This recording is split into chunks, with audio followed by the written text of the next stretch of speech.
মানে একজন আর একজনের ভাষার সাথে মিল নাই। কথা ঠিক কিনা বলেন? ভাষার সাথে মিল নাই, রুচির সাথে মিল নাই। একজনের টক পছন্দ করে আর একজনের টক সহ্য করতে পারে না, আর একজনের শুটকি খায় আর একজনের শুটকি পছন্দ করে না। কাজে রুচি আর অভ্যাস ইত্যাদি দিয়ে সারাদিন স্বামী স্ত্রীর মধ্যে ঝগড়া হওয়া স্বাভাবিক ছিল, ঠিক না?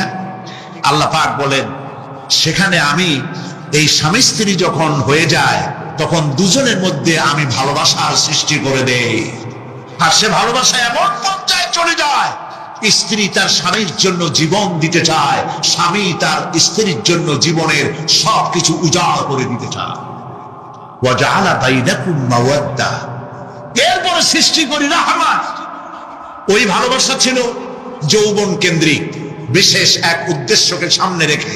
কিন্তু যখন যৌবনে ভাটি লাগলো তখন ওই উদ্দেশ্য আর থাকলো না। তখন আল্লাহ পাক বলেন এই সময় তো দুজনের মধ্যে রাগারাগি খেসাখেসি ইত্যাদি হয়, স্বাভাবিক ছিল, কিন্তু তা হইল না। আমি রহমত দিলাম, করুণা দিলাম। এখন বুড়ি বুড়ারে ছাড়ে বাঁচে না, আর বুড়াও বুড়ির ছাড়া বাঁচে না। তাও আমরা সুবহানাল্লাহ কব না? এইসব কথা শুনিয়া সুবহানাল্লাহ যদি বলানো লাগে কইয়া কইয়া, তাহলে তো বড় সমস্যার কথা। শুনলেন কি আর বুঝলেন আবার কি? প্রিয় ভাই সব, আমি বুঝতে পারছি আপনারা বলেন ঠিকই, তবে শুনতে শুনতে মোহমুগ্ধ হয়ে বলার সময় পান। আলহামদুলিল্লাহ, বলি আলহামদুলিল্লাহ। তো আল্লাহ রাব্বুল আলামিন পরস্পর পরস্পরের মধ্যেই ভালোবাসা সৃষ্টি করলেন। এটি আল্লাহ পাকের আয়াত। এটা আল্লাহ পাকের কি বলুন? আয়াত মানে কি? নিদর্শন। আমার ভাইরা, আমার নিজের জীবনে এক দৃষ্টান্ত আমি প্রায় বলি লোকদেরকে। ছোটবেলায় মাদ্রাসা থেকে বাড়ি ফিরতেছি, তখন গয়নার নৌকা, লঞ্চ নাই, নৌকা। সেই নৌকা বিরাট লম্বা নৌকা, 4-5 জনে দাঁড় বায়, বড় বড় লম্বা লম্বা দাঁড়, ছিপ নৌকা, খুব লম্বা নৌকা। এই নৌকাগুলি প্যাসেঞ্জার বহন করে। স্টেশন আসতে পরে ঢোল পিটায়, মানুষ এসে ওঠে। রাতের বেলায় চলতে হয়, রাতেই এগুলো চলতো বেশি, আজকাল এগুলি আর নাই। সেই নৌকার মাঝখানে থাকতো বাঁশ পোতা, দুই দিকে মানুষ শোবে, নৌকার দুই দিকে মাথা দিয়ে, একদিকে পা দিয়ে শোবে। ছাত্র জীবন শুয়ে আছে এরকম করে, কিন্তু পা লম্বা করা যায় না। পা লম্বা করলে আর একজনের বুকের উপরে গিয়ে ওঠে। এভাবে করে পা কতক্ষণ গোটো করে রাখা যায়? কিছুক্ষণ পর মনের মধ্যে চিন্তা জাগলো যে আল্লাহ, হাঁটুতে তো ব্যথা করতেছে, এই হাঁটুগুলি যদি নাট বল্টুর মতো মোড়ায় মোড়ায় খোলার সিস্টেম করে দিতে, তাহলে তো এখন কষ্ট হতো না। ঠ্যাংডারে মোড়ায়া খুলিয়া তারপরে ব্যাগের মধ্যে ভরিয়া বালিশের কাজে হতো, ঠ্যাংও ব্যথা করতো না। ছাত্র হলে যত চিন্তা মাথার মধ্যে আসে, এইসব চিন্তা, কেলুর মধ্যে একটা মুড়ি পেঁয়াজ হলে ভালো হইতো, এইসব চিন্তা করতেছে।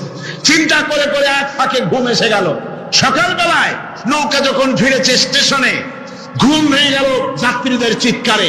একজন বলছে আমার মানি ব্যাগ চুরি হয়েছে, আর একজন বললো আমার হ্যান্ড ব্যাগ গেছে, আর একজন বলছে আমার ব্রিফ কেস গেছে, চলে নিয়ে গেছে। ওরা তো যার যার হারানো জিনিস নিয়ে ব্যস্ত। আমি তখন তওবা করতেছি যে আল্লাহ, আমার বুদ্ধিমতো যে বুদ্ধি রাত্রে করলাম, এই বুদ্ধিমতো যদি মানুষের হাতে এবং কেনুতে থাকতো নাট বল্টুর মতো করে মুড়ি পেঁয়াজ দেওয়া, আর ওইগুলি যদি থাকতো ব্রিফকেসের মধ্যে, হ্যান্ডব্যাগের মধ্যে, তাহলে তো সকালবেলায় শুনতাম কেউ বলতো যে আল্লাহ আমার তো ঠ্যাং চুরি হয়ে গেছে, কেউ বলতো আমার তো হাত চুরি হয়ে গেছে। আল্লাহ আল্লাহ আল্লাহ আল্লাহ, আল্লাহু আকবার। আল্লাহ সুবহানাহু ওয়া তাআলা কি সুন্দর করে তৈরি করেছেন। এত হাল তারা মিন ফুতুর, আমার সৃষ্টি নৈপুণ্যতার ভেতরে কোনো ভুল দেখতে পাও? কোনো ভুল পাবে না। আমার সৃষ্টি নৈপুণ্যতার ভেতরে কোনো ভুল নাই। সুবহানাল্লাহি বিহামদিহি, সুবহানাল্লাহি বিহামদিহি। এত সুন্দর করে আল্লাহ সুবহানাহু ওয়া তাআলা মানুষ সৃষ্টি করলেন। খলাকাল ইনসান আল্লামাহুল বায়ান, তিনি মানুষকে কথা বলা শিখিয়েছেন, তিনি মানুষকে সৃষ্টি করেছেন এত সুন্দর করে, চামড়া দিয়ে, সুন্দর করে চোখ দিয়ে, চুল দিয়ে, মুখ দিয়ে, কি সুন্দর করে বানিয়েছেন। সুবহানাল্লাহ। দেখুন, পায়ের তালুর চামড়া একরকম, তলার চামড়া আর এক রকম, বুকের চামড়া একরকম, পিঠের চামড়া আর এক রকম, ঠিক কিনা কর? পায়ের উপরের যে চামড়া, ওই চামড়াটা যদি পায়ের তলায় হতো, 2 দিনও হাঁটা যেত না। প্রতি সপ্তাহে 3 বার করে হাফসুল করা লাগতো। কোন ঠিক কি? আল্লাহ সুবহানাহু ওয়া তাআলা যেখানে যেটা দরকার তাই দিয়েছেন। আর ওরা বলে কি, কয় যে আল্লাহ নাই, দেয়ার ইজ নো গড। ছাগল কোথাকার। গ্যাগারিন বলেছেন, ইউরি গ্যাগারিন প্রথম মহাশূন্যচারী, মহাশূন্য পরিভ্রমণ করে এসে বললেন যে মহাশূন্যের লক্ষ লক্ষ মাইল পরিভ্রমণ করে এলাম।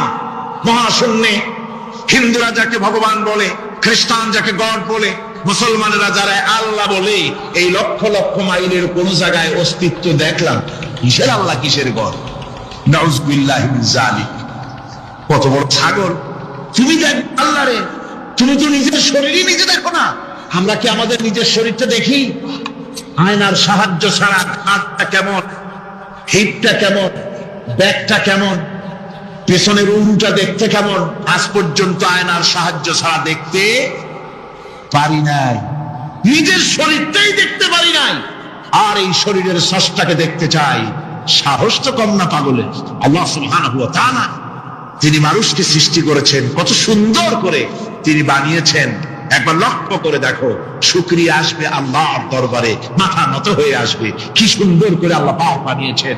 মানুষের শরীরে কিডনি লাগবে দুটি, কিডনি লাগবে একটা। কিডনি কি? কিডনি হচ্ছে আপনার পেশাবকে ছেঁকে বের করে দেয়, একটা দারুণ জিনিস আপনার শরীরের জন্য। কিডনি যদি ইনঅ্যাক্টিভ হয়ে যায়, হাত পায়ে পানি এসে হাত পা ফুলে আপনি মৃত্যুর দিকে এগোতে থাকবেন। এই কিডনি, এই ছাকনি মাত্র একটা হলে চলে, কিন্তু আল্লাহ পাক ছাকনি, এই কিডনি দিয়েছেন দুটো। কটা দিলেন? দুটো। একটা যদি কখনো ডিসঅর্ডার হয়ে যায়, আর একটা দিয়ে যেন আমার বান্দা কাজ চালায় নিতে পারে। সুবহানাল্লাহ বিহামদিহি, সুবহানাল্লাহ। চোখ তো একটা হলেও হয়, কিন্তু আল্লাহ চোখ দিলেন দুটো। কটা দিয়েছেন? দুটো চোখ দিয়েছেন, দুটো কান দিয়েছেন। আমি অবাক হয়ে গিয়েছি যখন আমার ছেলের চিকিৎসা চলতেছিল সিঙ্গাপুর মাউন্ট এলিজাবেথ হসপিটালে। 7টা অপারেশন হয়েছে। আমার ছেলে কারিবুল মত, একেবারে মৃত্যুর দুয়ারে চলে গিয়েছিল। 7টি অপারেশন, 40 ব্যাগ রক্ত লেগেছে। 2.5 ফিট তার ইন্টেস্টাইন কেটে ফেলেছে, 2.5 ফিট খাদ্য নালী কেটে ফেলে দিয়েছে। আমি ডাক্তারকে জিজ্ঞেস করলাম, সার্জনকে, 2.5 ফিট তার খাদ্য নালী তুমি কেটে ফেললে, তা আমার এই ছেলে খেয়ে হজম করবে কি করে? তার খাওয়া দাওয়ায় প্রবলেম হবে না? ডাক্তার আমাকে যা বলল, শোনা মাত্র আমার চোখে পানি এসে গেল। ডাক্তার বলল, তুমি জানো না, আমি তো মাত্র 2.5 ফিট কেটেছি। তোমার স্রষ্টা, এই পৃথিবীর স্রষ্টা মানুষ যিনি সৃষ্টি করেছেন, প্রত্যেক মানুষের পেটের ভিতরে এই খাদ্য নালীকে রব্বুল আলামিন 22 ফিট লম্বা করেছেন। আমি তো মাত্র 2.5 ফিট কেটেছি। কোন প্রয়োজনে যদি কাটতে কাটতে আরো কাটা হয়, 10 ফিটও কাটা হয়, কষ্ট হবে না। সুবহানাল্লাহ বিহামদিহি। তার শ্বাস নেওয়ার জন্য, প্রশ্বাস নেওয়ার জন্য কি ব্যবস্থা আল্লাহ পাক করেছেন। হার্ট, মানুষের হার্ট বিট হচ্ছে, এটাকে হার্ট বিট যেটা হয়, সংকোচন সম্প্রসারণ। এই যে মানুষ, ডাক্তাররা বলে রোগী হার্ট অ্যাটাক করেছে, হার্ট অ্যাটাক করেছে। হার্ট অ্যাটাক করবে, অ্যাটাকটা কি? অ্যাটাকটা হচ্ছে সংকোচন সম্প্রসারণ, সংকোচন সম্প্রসারণ, এরকম হচ্ছে। ফট করে এটা অ্যাটাক করলো, আর যদি ছেড়ে না দেয়, এটাই অ্যাটাক করা, এটাই তার জীবনটা শেষ হয়ে যাওয়া। ডাক্তাররা বলেছেন যে মানুষের শরীরে সবকিছু চিন্তা করে, গবেষণা করে বহুত কিছু বুঝেছি, কিন্তু হাতটা এরকম পাঞ্চিং কেন করে, এই জিনিস আজও পর্যন্ত আমাদের মাথায় ঢোকে নাই। সুবহানাল্লাহ। আল্লাহ পাক কি সুন্দর করে এই পাঞ্চিং এর মাধ্যমে, হাত যেভাবে করতেছে, এই পাঞ্চিং এর মাধ্যমে সমস্ত শরীরের রক্তগুলি পা থেকে শুরু করে মাথা পর্যন্ত সব ছড়িয়ে দেওয়া হচ্ছে। এভাবে এভাবে ছড়িয়ে দেওয়া হচ্ছে যাতে করে মানুষ জীবিত থাকে, শরীরের রক্ত গরম থাকে, হিম শীতল হয়ে মানুষ যেন মারা যায়। এই জন্য আল্লাহ সুবহানাহু ওয়া তাআলা এত সুন্দর ব্যবস্থা করেছেন। এক সময় আঘাত পেয়ে অনেকগুলি রক্ত যদি পড়ে যায়, মানুষ রক্ত শূন্যতায় মরবে না, আবার খানিকটা রক্ত রিজার্ভ থাকে। আল্লাহ পাক রিজার্ভ করে রাখেন। স্পঞ্জের ভিতরে পানি থাকলে উপর থেকে টের পাওয়া যায়, ওরকম খানিকটা রক্ত আল্লাহ শরীরের ভিতরে রিজার্ভ করে গেছেন। এই জন্য বড় বড় ডাক্তাররা, বড় বড় ডাক্তার, বড় বড় বিজ্ঞানী কখনোই নাস্তিক হয় না। এইসব দৃশ্য দেখে তারা মনে করে নিশ্চয়ই একজন কেউ আছেন যিনি এগুলি তৈরি করেছেন, এগুলি এমনি এমনি হয় নাই। যিনি তৈরি করেছেন তিনি কে? তিনি হচ্ছেন আল্লাহ সুবহানাহু ওয়া তাআলা। তিনি এগুলি সৃষ্টি করেছেন, তিনি এগুলি তৈরি করেছেন। ওই আল্লাহ পাকের কাছে আমাদের সকলকেই ফিরে যেতে হবে। আল্লাহ রাব্বুল আলামিন তিনি বলছেন আমি মানুষ সৃষ্টি করেছি, খালাকাল ইনসানা আল্লামাহুল বায়ান। মানুষ সৃষ্টি করেছি, শুধু মানুষকে সৃষ্টি করি নাই, আমি আবার তার জোড়াও তৈরি করে দিয়েছি। মানুষ একা একা না, পৃথিবীতে সব জোড়ায় জোড়ায় তৈরি করেছি। উদ্ভিদের মধ্যে জোড়া তৈরি করেছি, প্রাণী জগতের মধ্যে জোড়া তৈরি করেছি। এই দুনিয়ার ভিতরে যা কিছু আছে, উদ্ভিদ হোক আর মানুষ হোক, প্রাণী জগৎ হোক, সবগুলিকে আমি আল্লাহ জোড়া বানাইছি, জোড়ায় জোড়ায় নর এবং নারী সবগুলোর মধ্যে করে দিয়েছি। أَنْ خَلَقَ لَكُم مِّنْ أَنفُسِكُمْ أَزْوَاجًا لِتَسْكُنُوا إِلَيْهَا وَجَعَلَ بَيْنَكُم مَّوَدَّةً وَرَحْمَةً। আল্লাহ রাব্বুল আলামিন বলেন আমার অগণিত নিদর্শনের ভিতরে এটাও একটি নিদর্শন যে আমি তোমাদের থেকে তোমাদের জোড়া তৈরি করেছি, তোমাদের স্ত্রীদেরকে তৈরি করেছি, যাতে করে তোমরা তাদের কাছে শান্তি পাও। আর তোমাদের মধ্যে ভালোবাসা সৃষ্টি করেছি, মহব্বত সৃষ্টি করে দিয়েছি। আর পরিণত বয়সে এই মহব্বতকে আমি আল্লাহ করুণার সহৃদয়তায় পরিণত করে দেই। তোমার থেকে তোমার জোড়া নারী সৃষ্টি করেছি, স্ত্রী। সেই স্ত্রীর কাছে তুমি তোমার স্বস্তি শান্তি ফিরে পাবে। আর যখন বৃদ্ধ হয়ে যাবে তখন এই ভালোবাসাটা আমি করুণা আর মহব্বতের মধ্যে পয়দা করে দেই। এর দ্বারা এই ভালোবাসা এবং মহব্বতের মাধ্যমে সন্তান সন্ততি পৃথিবীতে আসে, নাতি আসে, পৌত্র আসে, পৌত্রী আসে। এভাবে করে আত্মীয় স্বজন পরিবেষ্টিত অবস্থায় দুনিয়ায় মানব বংশ আমি এভাবে করে বৃদ্ধি করি। আর এরপরে মানব সৃষ্টি করে মানুষকে এক পরিবেশ সৃষ্টি করে দিয়ে তাকে কথা বলারও আমি ভাষা শিখিয়েছি। আল্লামাহুল বায়ান। মানুষকে আমি কি শিক্ষা দিয়েছি? কথা বলতে আমি শিক্ষা দিয়েছি। কথা বলার কারণেই মানুষ মানুষ, আর কথা বলতে পারে না বলে মানুষের সাথে পশুর সাথে এই বিরাট পার্থক্য। পশু কথা বলতে পারে না, মানুষ কথা বলতে পারে। কথা বলা হচ্ছে মানুষের একটা বিশেষ বৈশিষ্ট্য।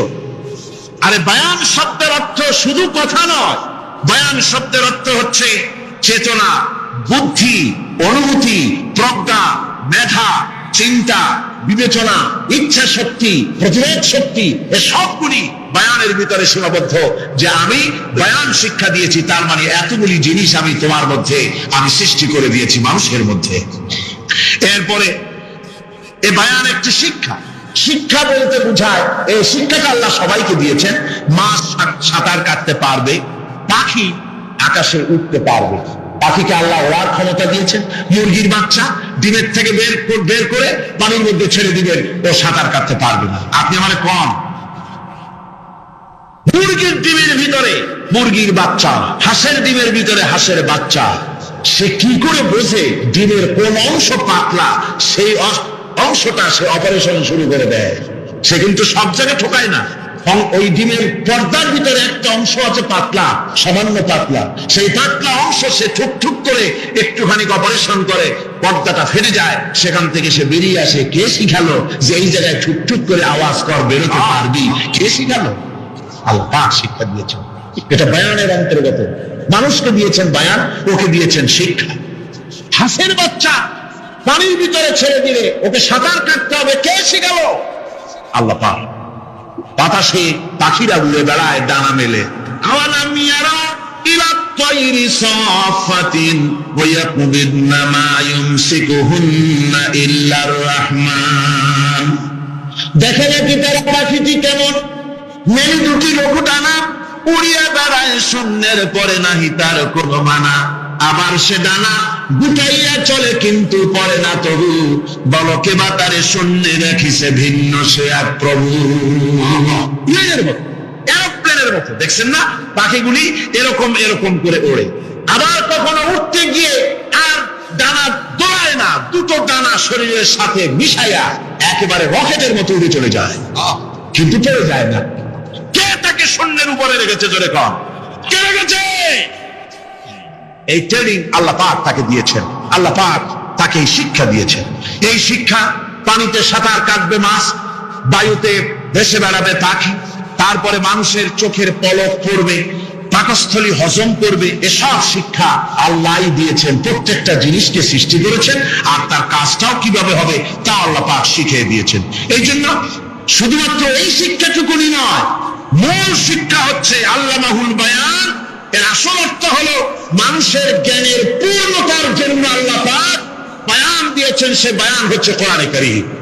সে বায়ান কি? কোরআন। এই কোরআন হচ্ছে মানুষের জ্ঞানের পূর্ণতা। কোরআন দিয়ে মানুষের জ্ঞান পরিপূর্ণ হয়। তোমাদেরকে খুব সামান্যতম জ্ঞান দেওয়া হয়েছে। আসল জ্ঞানের মালিক কে? আল্লাহ সুবহানাহু ওয়া তাআলা। আল্লাহ রাব্বুল আলামিন বলেন, আশ-শামসু ওয়াল কমারু বিহুসবানিন ওয়ান নাজমু ওয়াশ-শাজারু ইয়াসজুদান। সূর্য এবং চন্দ্র একটা বিরাট একটা হিসাবের অনুসরণে বাধ্য। সূর্য আর চন্দ্র একটা হিসাবের অনুসরণে বাধ্য। এর ব্যতিক্রম হওয়ার কোন উপায় নাই। সূর্য এবং চন্দ্র তার আপন আপন কক্ষপথে ঘুরবে। ইচ্ছে মাফিক সূর্য চন্দ্র ঘুরতে পারবে না। তার সময় সূর্য এসে বলতে পারবে না, দেখা যাচ্ছ আমি এখন উদিত হব, পারবে? পারবে না। দিনের দুপুরের সময় রাত এসে মাথা চাড়া দিয়ে জাগাতে পারবে না, দিন সরে যা আমি এখন সবটাকে রাত বানায় দেব, পারবে না। চন্দ্র এবং সূর্য একটা নির্ধারিত একটা হিসাবের অনুসরণে তারা রয়েছে। আর এই হিসাবের নিয়ম, কঠোর হিসাবের নিয়মতান্ত্রিকতার ভেতরে থাকার কারণেই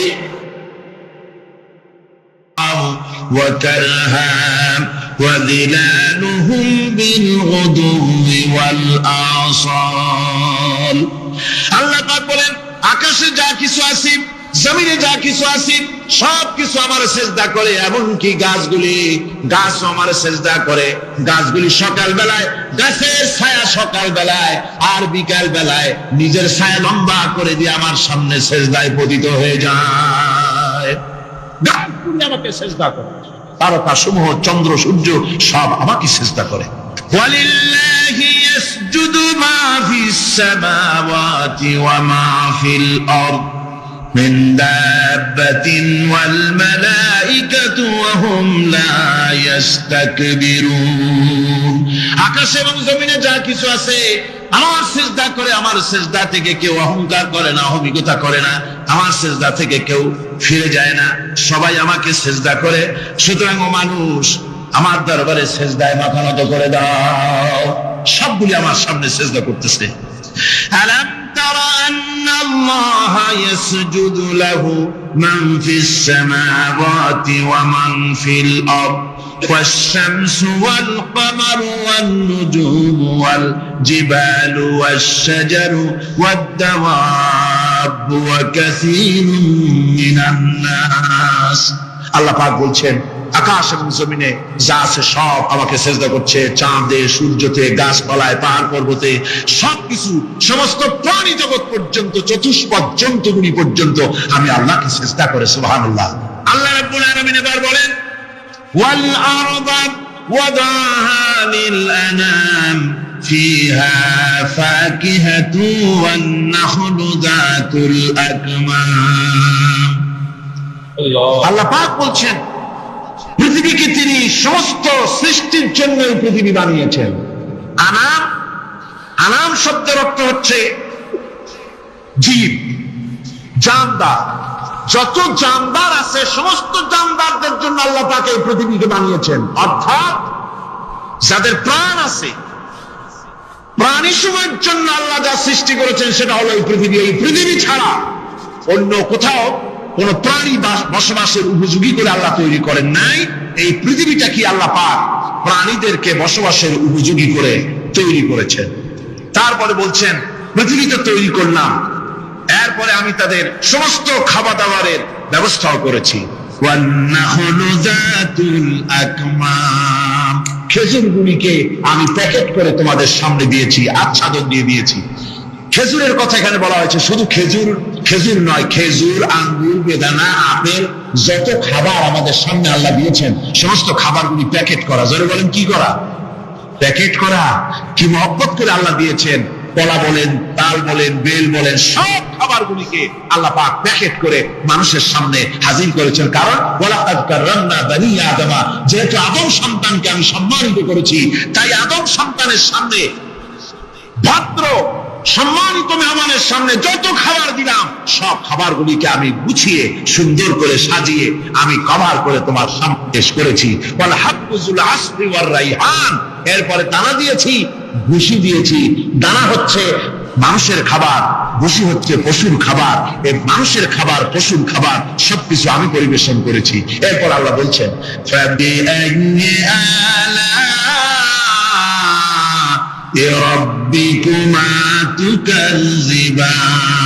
আল্লাহ পাক বলছেন, কোন নিয়ামতকে তোমার প্রভুর কোন নিয়ামতকে অস্বীকার করতে পারো?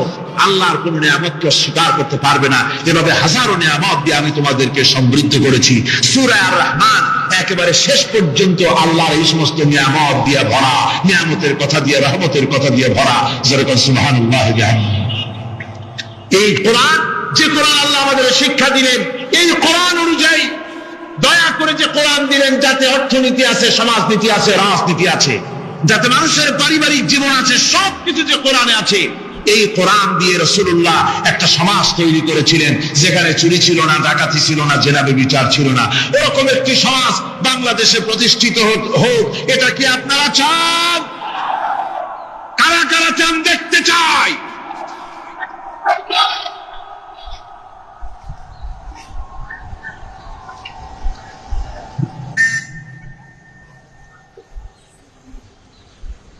আলহামদুলিল্লাহ, সবাই কোন আলহামদুলিল্লাহ। আদব রক্ষা করুন, আদব রক্ষা করুন। তাড়াতাড়ি বসুন, তাড়াতাড়ি। আলহামদুলিল্লাহ। আমি বুঝছি, ওই এক বুড়ি আছাড় খেয়ে পড়ে গেছিল, বললো যে পড়লাম যখন তুমি একটু পান খাইয়ে নি, মানে স্লোগানের সুযোগ যখন পাইলাম একটু দাঁড়ায় কোমরটা সোজা করে নি। মন্দ না, ভালোই করেছে। আল্লাহ পাক বলছে, খলাকাল ইনসানা আল্লামাহুল বায়ান, আমি মানুষকে সৃষ্টি করেছি। দেখো তোমার নিচের দিকে তাকাও। ফালইয়ানজুরিল ইনসানু মিম্মা খুলিক, কিভাবে মানুষ তোমাকে সৃষ্টি করা হলো, একবার তাকায় দেখো তোমার শরীরের দিকে, একটু তাকায় দেখো তো কেমনে আমি বানাইলাম, কিভাবে তৈরি করলাম, লক্ষ্য করো। এই যে মাথা, এই মাথাটার ভিতরে আছে মগজ, ব্রেইন। বিজ্ঞানীরা বলেছেন এতে 1000 মিলিয়ন নার্ভ সেলস আছে। 1000 মিলিয়ন নার্ভ সেল। সেল হচ্ছে CELL, সেল। সেল মানে কোষ। এই 1000 অনুভূতি কোষ, 1000 মিলিয়ন অনুভূতি কোষ রয়েছে মাথার ভেতরে। মস্তিষ্কের এসব কোষগুলি, এসব সেলগুলি, তার মধ্যে আবার আছে নার্ভ ফাইবার, অর্থাৎ সূক্ষ্ম সূক্ষ্ম নার্ভ সুতা। সমগ্র শরীরের মধ্যে তা ছড়িয়ে দেওয়া আছে। এই সূক্ষ্ম সুতার মাধ্যমে ঘন্টায় 70 মাইল বেগে শরীরের প্রত্যেকটা অঙ্গ প্রত্যঙ্গের খবর মস্তিষ্কের মধ্যে চলে যায়। সুবহানাল্লাহ। আপনার পায়ে যদি কাটা ফোটে, শরীরে যদি ব্যথা লাগে, ঘন্টায় 70 মাইল বেগে সূক্ষ্ম সূক্ষ্ম যে তারগুলি আল্লাহ দিয়েছেন, ওই তারের মাধ্যমে আপনার মাথায় চলে যায়, মস্তিষ্কে গেলে পরে তড়িৎ গতিতে সিদ্ধান্ত হয় টাকা তুলতে হবে। অথবা একটা সাপ দেখেছেন, সাপ প্রথম চোখ দিয়ে দেখলেন, চোখ, এই চোখের ভিতরে আপনার 130 মিলিয়ন লাইট রিসেপ্টর আছে, অর্থাৎ বিভিন্ন দৃশ্যকে, ছবিকে ক্যাচ করার মতো 130 মিলিয়ন লাইট রিসেপ্টর গ্রহণযোগ্য মেশিন রয়েছে চোখের ভিতরে। চোখ দিয়ে সাপ দেখলেন, চোখের ভিতরে রয়েছে আবার অসংখ্য তার। এই অসংখ্য তার ব্রেনের সঙ্গে জুড়ে দেওয়া আছে। চোখ সাপ দেখলো, 70 মাইল বেগে প্রতি ঘন্টায় এই খবর তড়িৎ প্রবাহের মতো মস্তিষ্কের ভেতরে চলে গিয়েছে। মস্তিষ্কের সঙ্গে সঙ্গে ডিসিশন দিচ্ছে, দৌড় মারো, অথবা লাঠি হাতে নাও, অথবা যে কোনো একটা পজিশন তাকে সাথে সাথে সিদ্ধান্ত দিয়ে দিচ্ছে। জোরে বলেন সুবহানাল্লাহ। এই অনুভূতি শক্তি যদি আল্লাহ পাক না দিতেন মানুষের শরীরে, পায়ের মধ্যে পাথর ঢুকলে, কাঁচা তো কাঁচা, পাথর ঢুকলেও টের পাইতাম না। আল্লাহ পাক এই ব্যবস্থা করে দিয়েছেন মস্তিষ্কের মধ্যে এতগুলি সেল, প্রত্যেকটা সেলের আলাদা আলাদা কাজ। সুখ, দুঃখ, ভালোবাসা, মোহাব্বত, আনন্দ, স্বাদ ইত্যাদি জিনিসের অনুভূতি মস্তিষ্কের ভেতর থেকেই হয়, এখানে সেগুলি রেখে দেওয়া হয়েছে। তারপরে রয়েছে এই মস্তিষ্কের ভেতরে মেমোরি, স্মৃতি, স্মৃতি শক্তি। দেখুন টেপ রেকর্ডারে ওয়াজগুলি রেকর্ড হচ্ছে, তাফসীর রেকর্ড হচ্ছে। কিছুদিন পর ওই রেকর্ডের উপরে আর একটা কথা যদি উঠান, তাহলে প্রথম কথা থাকবে, প্রথম গান বা ওয়াজ থাকবে, নষ্ট হয়ে যাবে। কিন্তু আল্লাহ রাব্বুল আলামিন আপনার আমার মাথার ভিতরে এমন এক ফিতা দিয়ে দিয়েছেন, এমন একটা মেমোরি ফিতা দিয়েছেন, যেই ফিতার ভিতরে হাজার হাজার, লক্ষ লক্ষ, কোটি কোটি সমস্ত কথাগুলি ধরবে, আপনি মুখস্থ করতে পারবেন। আগে যা মুখস্থ করেছেন, পরে মুখস্থ করলে পরে আগেরটা মুছে যাবে না। সুবহানাল্লাহ বিহামদিহি। কি সুন্দর করে মস্তিষ্কের ভেতরে এই মেমোরি শক্তিকে আল্লাহ পাক তৈরি করে দিয়েছেন। চিন্তা করলে মাথা নত হয়ে যাবে আল্লাহর দরবারে। আল্লাহ পাক বলছেন, এই জিনিস আমি তোমার মাথার মধ্যে রেখেছি। দেখুন মানুষ কত কথা বলে, কত বই পড়ে, মানুষের মাথায় যত কথা আছে সব কথা যদি লিপিবদ্ধ হয়, ভলিউম হয়ে যাবে, যা একটা লাইব্রেরিতে ধরা সম্ভব নয়। অর্থাৎ আপনার মাথাটা হচ্ছে একটা বিশ্বকোষ, আপনার মাথাটা হচ্ছে একটা বিরাট বিশ্বজোড়া লাইব্রেরি। জোরে কোন সুবহানাল্লাহ। আপনার মাথায় যা আছে তা আপনার কোনো বিল্ডিং এর মধ্যে ধরবে না, কোনো গ্রামে, কোনো দেশের মধ্যে তা ধরবে না, এত জিনিস আপনার মাথার মধ্যে আছে, ঠিক কিনা? আল্লাহ পাক একটা চোখ আমাদের দিলেন। আল্লাহ রাব্বুল আলামিন বলেন, আলাম নাজআল লাহু আইনাইনি ওয়া লিসানান ওয়া শাফাতাইন ওয়া হাদাইনাহু নাজদাইন। আমি কি তোমাদেরকে দুটি চক্ষু আর জিহ্বা, আর তোমাদেরকে আমি কি তোমাদের দুটি চক্ষু, দুটি ঠোঁট আর জিহ্বা কি আমি তোমাদের দেই নাই, যা দিয়ে তোমরা দেখতে পাও, যা দিয়ে তোমরা অনুভূতি, মাথার ভিতরে অনুভূতি জাগে। এই যে দুটো চোখ দিলাম, সুবহানাল্লাহ, সুবহানাল্লাহ বলেন। দুটি চোখ আছে বলে এই সুন্দর পৃথিবী দেখতে পাই। চোখ দুটি না থাকলে পৃথিবী অন্ধকার, মা দেখতে পাবো না, কোরআন দেখতে পাবো না, পৃথিবী দেখতে পাবো না, বাপ দেখতে পাবো না, সন্তান দেখতে পাবো না, দুনিয়াটা মিথ্যা হয়ে যাবে, ঠিক কিনা? ছোট্ট চোখ, 1 থেকে 1.5 ইঞ্চির ভিতরে এত সুন্দর দুটি ক্যামেরা, যে ক্যামেরা দিয়া দুনিয়ার সব কিছুকে ক্যাচ করা যায়, সব ক্যাচ করা যায়। বলুন তো, এমন একটা বাক্স আপনারা কেউ বানায় দিতে পারবে যে বাক্সের ভিতরে হাতি, ঘোড়া, বাঘ, ভল্লুক, ময়না, টিয়া, পাহাড়, পর্বত, নদ, নদী, কীট, পতঙ্গ, তরুলতা, গাছপালা, গোষ্ঠী শুদ্ধা ধরবে, আরো খানিকটা জায়গা বাকি থাকবে, এরকম একটা বাক্স কেউ বানায় দিতে পারবে? এমন একটা বাক্স পৃথিবীর কোন মিস্ত্রি বানাতে পারবে না। কিন্তু আল্লাহ রাব্বুল আলামিন আপনার আমার কপালের নিচে 1 থেকে 3 ইঞ্চির ভিতরে এমন 2টা ফিল্ম বক্স তৈরি করে দিয়েছেন, যা দিয়ে তাকাবেন আপনি কোটি কোটি মানুষ দেখবেন, পাহাড় দেখবেন, সমুদ্র দেখবেন, সূর্য দেখবেন, চন্দ্র দেখবেন। এত কিছু দেখার পরেও চোখের ভিতরে আরো খানিকটা জায়গা ফাঁকা থেকে যায়। কি বিরাট নিয়ামত এই চোখ আল্লাহ পাক আমাদেরকে দান করেছে। এই চোখকে হেফাজতের জন্য আবার চোখের উপরে সানসেট তুলে দেওয়া আছে, সানসেট ভুরু, আল্লাহ ভুরু লাগায় দিয়েছে, নিচে একটু হাড় জায়গায় দিয়েছে, উপরে সানসেট, ভেতরে চোখ, যাতে করে বল এসে লাগলে পরে চোখটা গলে না যায়, আছাড় খেলে পরে চোখটা গলে না যায়, চোখটাকে সেফ সাইডে রেখে দিয়েছেন আল্লাহ পাক সুবহানাহু ওয়া তাআলা। আল্লাহ পাকের কাছে শুকরিয়া তো আদায় করলাম না, আদায় করি। আসুন পড়ি আমরা সবাই, আলহামদুলিল্লাহি রাব্বিল আলামিন। আল্লাহ পাক বলেন, আলাম নাজআল লাহু আইনাইনি ওয়া লিসানান ওয়া শাফাতাইন। জিহ্বা দিলাম আমি তোমাকে, এই জিহ্বার ভিতরে 3000 আস্বাদন স্তর আছে। বিজ্ঞানীরা বলেছেন একটা জিহ্বার মধ্যে 3000 আস্বাদন স্তর আছে। প্রত্যেকটা স্তরের সাথে মস্তিষ্কের সাথে তার লাগানো আছে। জিহ্বায় সব জিনিসের টেস্ট নেবেন, আর তার অনুভূতি, তার স্বাদটা ওখানে টের পাবে মস্তিষ্কের ভেতরে। এই জিহ্বা আল্লাহ পাক দান করে দিলেন মুখের মধ্যে, সুবহানাল্লাহি ওয়া বিহামদিহি।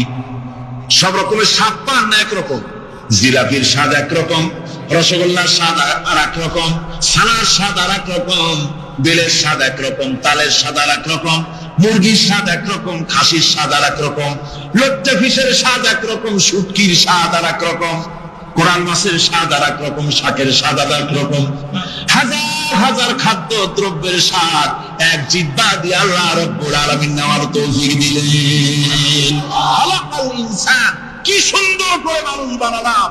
দেখিস না, শুকরিয়া আদায় করিস না, দেখবি আর শুকরিয়া আদায় করবি কি সুন্দর করে। হযরত আবু বকর সিদ্দিক রাদিয়াল্লাহু তাআলা আনহু 40,000 লোকের একটা বিশাল বাহিনী, সাহাবায়ে কেরামদের এক বিশাল বাহিনী পাঠিয়ে দিলেন মুসাইলামা কাযযাবের বিরুদ্ধে লড়াই করার জন্য। এর সিপাহসালার ছিলেন হযরত খালিদ বিন ওয়ালিদ। এই জিহাদে যাওয়ার সময় ওয়াহশী রাদিয়াল্লাহু তাআলা আনহু, যিনি হযরত হামজা রাদিয়াল্লাহু তাআলা আনহু কাতিল ছিলেন, হুজুর সাল্লাল্লাহু আলাইহি ওয়াসাল্লাম ফতহ মক্কার দিনে সকলকে ক্ষমা করে দিয়েছিলেন, কিন্তু 5 জন নারী আর 6 জন পুরুষ সম্পর্কে বলেছিলেন এদেরকে যেখানে পাও সেখানে হত্যা করো। এর মধ্যে ওয়াহশী আছে। ওয়াহশী বুঝতে পেরেছি মুহাম্মদ সাল্লাল্লাহু আলাইহি ওয়াসাল্লাম আল্লাহর রহমত, করুণার নবী, দয়ার নবী, তার কাছে যদি আমি যেতে পারি তাহলে তিনি আমার সম্পর্কে, যদি তার সামনে যেতে পারি তাহলে তার কঠোর মনোভাব আমার প্রতি নরম হয়ে যাবে। এই মনে করে সাহাবায়ে কেরামদের চোখ এড়ায়া তিনি হুজুরের সামনে গিয়ে হাজির হয়ে গেলেন। হুজুর তাকে দেখিয়ে বললেন, তোমার নাম না ওয়াহশী? তিনি বললেন, হ্যাঁ আমার নাম ওয়াহশী। হুজুর বললেন, তুমি আমার চাচাকে শহীদ করেছো? ওয়াহশী বললেন, জাহালাতের কারণে তা করেছি। হুজুর বললেন, কেমনে শহীদ করেছো আমার চাচাকে, আমার একটু শোনাও। ওয়াহশী বলতে লাগলেন, আমি বল্লম দিয়ে হযরতে হামজার শরীরকে এফোড় ওপড় করে দিয়েছি, তারপরে তার বুকে খঞ্জর দিয়ে ফিরে বুকের ভিতর থেকে কলিজাটা বের করে নিয়ে আমি হাতে দিয়ে দিয়েছি হেন্দাই কলিজা চিবিয়ে চিবিয়ে খেয়েছি।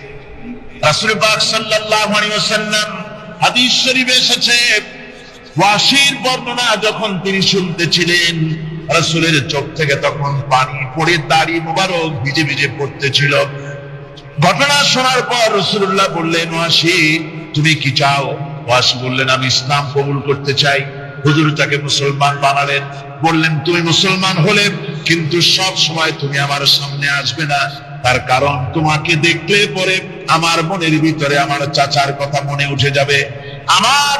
আমি আমার আব্বাকে পাই নাই, আব্বার স্নেহ যত্ন আমার কিসমতে তেমন হয় নাই। আমার চাচা হামজা আমাকে পিতার মতো করে আমাকে স্নেহ করেছে, তোমাকে দেখলে পরে তার কথা মনে পড়বে, সুতরাং তুমি সবসময় আমার সামনে আসবে না। ওয়াহশী সেদিন শপথ নিয়েছিলেন, রব্বুল আলামিন, আমি জাহালাতের কারণে যেই বল্লম দিয়ে ইসলামের একজন শ্রেষ্ঠ সন্তানকে আমি শহীদ করে ফেলেছিলাম, আমি বুঝতে পারি নাই, ওই বল্লমটা আমি হেফাজতে রেখে দিয়েছি। তুমি আমার এই দোয়া মঞ্জুর করো, আমি যেন এই বল্লম দিয়ে এই পৃথিবীর নিকৃষ্ট ইসলামের কোন দুশমনকে যেন আমি শেষ করে দিতে পারি। আল্লাহ পাক দোয়া তার মঞ্জুর করে নিলেন। মুসাইলামা কাযযাবের বিরুদ্ধে হযরত আবু বকর সিদ্দিক রাদিয়াল্লাহু তাআলা আনহু যে বাহিনী পাঠালেন, হযরত ওয়াহশী সেই বাহিনীর মধ্যে ছিলেন।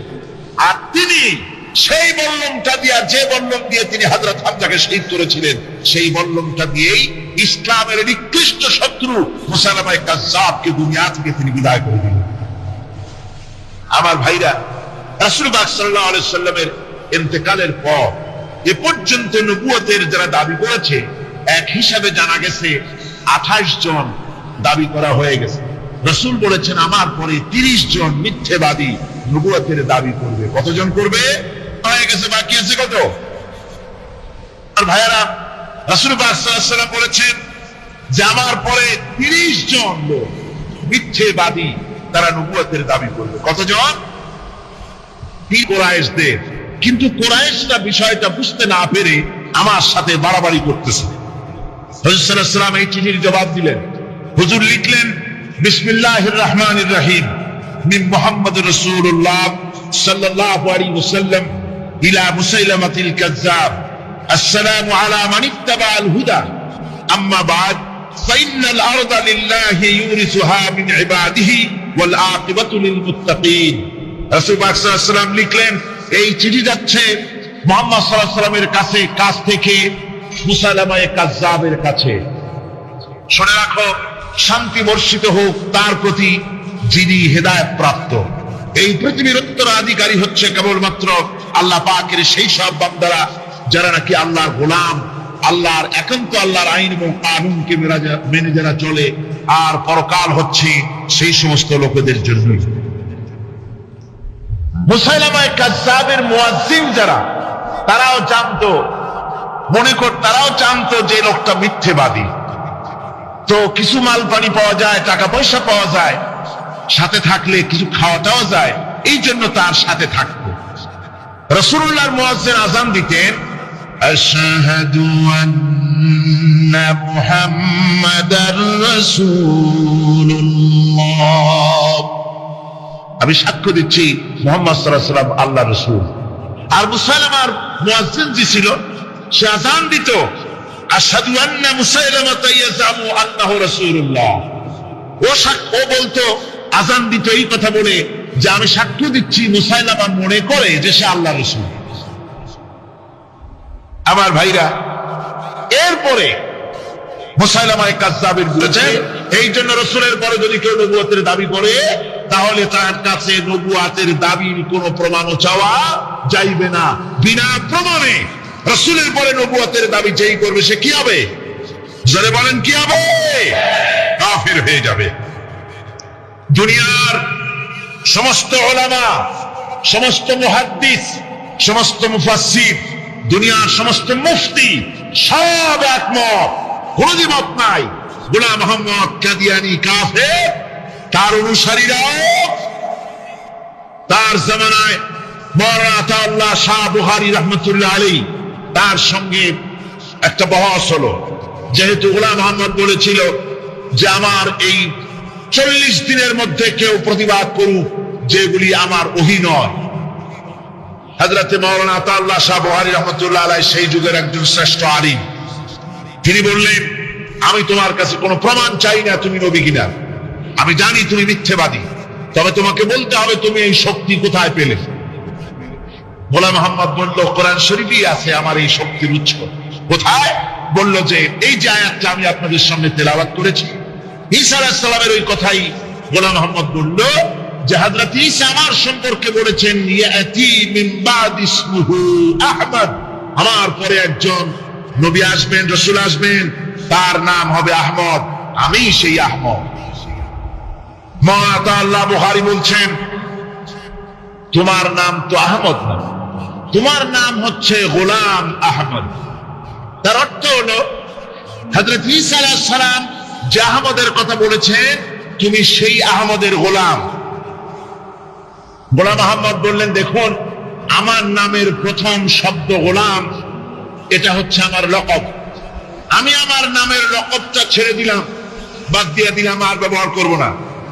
তাহলে তো আমি আহমদ থাকি, আপনি তো আর আপত্তি করতে পারেন না। মাওলানা বুখারী বললেন, নামের প্রথম শব্দ বাদ দেওয়া যদি জায়েজ হয়, তাহলে তোমার ফতোয়া দিয়ে আমার নামের প্রথম শব্দ বাদ দিয়ে দিলাম। আমার নাম আতা আল্লাহ, নামের প্রথম শব্দ আতা বাদ দিয়ে দিলাম। তো আতা যদি বাদ দেই তাহলে আল্লাহ হই, আর আল্লাহ হয়ে বলছি তোমার মতো গাধাকে নবুয়ত আমি দেই নাই। এরপর এই পৃথিবীর নিকৃষ্ট পাপী এই কাফেরের মৌত হলো কোথায়? জোরে বলেন, এই কাফেরের মৌত হলো কোথায়? পায়খানার ভেতরে মৌত হয়েছে। আমার বন্ধুগণ, সুতরাং বাংলাদেশে যত কাদিয়ানি আছে, সমস্ত কাদিয়ানিরা কাফের। সমস্ত কাদিয়ানিরা কি? আরো জোরে বলুন, তারা কি? কাদিয়ানিরা মুসলমানদের গোরস্থানে, তাদের মানুষ মারা গেলে মুসলমানদের গোরস্থানে তা দাফন করে না। মুসলমানদের জানাজায় তারা কোনোদিন আসে না। মুসলমানদের কোন মসজিদে তারা নামাজ পড়তে যায় না। তারা আলাদাভাবে মসজিদ তৈরি করে মসজিদের নামে। গোলাম মোহাম্মদ কাদিয়ানীর অনুসারীরা যে মসজিদ করে, ওগুলি মসজিদ নয়, এগুলি মসজিদে জেরার। এগুলি কি? মসজিদে জেরার। এগুলি কখনই মসজিদের সম্মান পেতে পারে না। তারা কোরআনে কারীমের ব্যাখ্যা নিজেরা করেছে, নিজেরা তৈরি করেছে, যার সাথে আহলে সুন্নাতুল জামাতের হাদিসের কোনো মিল নাই, নিজেরাই করেছে। সুতরাং এই কাদিয়ানীদেরকে সৌদি আরবিয়া সহ মধ্যপ্রাচ্যের 18টি দেশ এবং পাকিস্তান সরকারও নন মুসলিম মাইনরিটি হিসেবে ঘোষণা করেছে। বাংলাদেশ সরকারের কাছে কাদিয়ানীদেরকে অমুসলিম ঘোষণার জন্য দাবি জানানো হচ্ছে দীর্ঘদিন থেকে, কিন্তু যে সরকারি আসে কর্ণপাত করে না, কাদিয়ানীদের সাথে তাল মিলিয়ে চলতে চেষ্টা করে। আর এই তাল মিলিয়ে চল, আল্লাহ পাক বলছেন স্মরণ করো সেই সময়ের কথা যখন ঈসা আলাইহিস সালাম, মারিয়াম পুত্র ঈসা, তিনি বলেছিলেন, হে বনি ইসরাইল, ইন্নী রাসূলুল্লাহি ইলাইকুম মুসাদ্দিকান লিমা বাইনা ইয়াদাইয়া মিনাত তাওরাত, আমি আল্লাহর পক্ষ থেকে তোমাদের জন্য রাসূল হয়ে প্রেরিত হয়েছি এবং আমার পূর্বে নাজিলকৃত তাওরাতের সত্যতা বিধানকারী হিসেবে আমি নাজিল হয়েছি। ওয়া মুবাশশিরাম বিরাসূলিন ইয়াতি মিন বাদি ইসমুহু আহমদ, আর আমি সুসংবাদদাতা সেই রাসূলের যিনি আমার পরে আসবেন, যার নাম হবে আহমদ।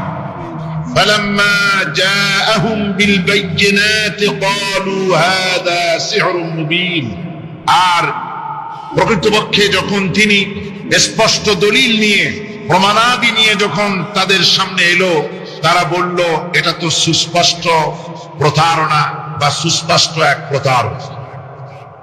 এ হচ্ছে আয়াতে কারিমার শাব্দিক তর্জমা। অর্থাৎ ঈসা আলাইহিস সালাম একথা বলতে চাইলেন। আল্লাহ পাক বলছেন, মারিয়াম পুত্র ঈসা বলেছেন যে আমি কোন নতুন রাসূল নই। ইন্নী রাসূলুল্লাহি ইলাইকুম, আমি তোমাদের কাছে রাসূল হিসেবে প্রেরিত হয়েছি। এ কথার দ্বারা তিনি বুঝাতে চান যে আমি কোন নতুন অথবা কোন অভিনব নবী নহি। এই নবুয়তের সিলসিলা আগের থেকে চালু হয়েছে, তার এক ধারাক্রম, তার এই ক্রমধারায় আমিও একজন নবী হিসেবে পৃথিবীতে এসেছি। আর আমি তাওরাতের প্রত্যাখ্যানকারী নই, আমি তাওরাতের সত্যতা ঘোষণাকারী হিসেবে পৃথিবীতে এসেছি। পয়গম্বরদের নিয়ম হচ্ছে চিরকাল তারা আগের পয়গম্বরের দাওয়াতের স্বীকৃতি দিয়েছেন, দাওয়াতকে তারা অস্বীকার করেন নাই। আগের পয়গম্বরের দাওয়াতকে তারা স্বীকৃতি দিয়েছেন, বলেছেন। আর দ্বিতীয় অর্থ হচ্ছে যে আমার সম্পর্কে যে আগামনী বাণী শোনানো হয়েছে, সেই তারই বাস্তব রূপ নিয়ে আমি পৃথিবীতে এসেছি। আমার সাথে বিরোধিতা করার কোনো যুক্তি নাই। কিন্তু বনি ইসরাইলেরা হযরত ঈসা আলাইহিস সালামের দাওয়াত গ্রহণ না করে তার উল্টোটাই করলো। তারা কি করলো? তারা হযরত ঈসা আলাইহিস সালামকে আল্লাহর পুত্র বানিয়ে ছাড়লো। হযরত ঈসা বললেন আমি হচ্ছে আল্লাহর রাসূল, আর তারা বানালো আল্লাহর ছেলে। নাউযুবিল্লাহি মিন যালিক।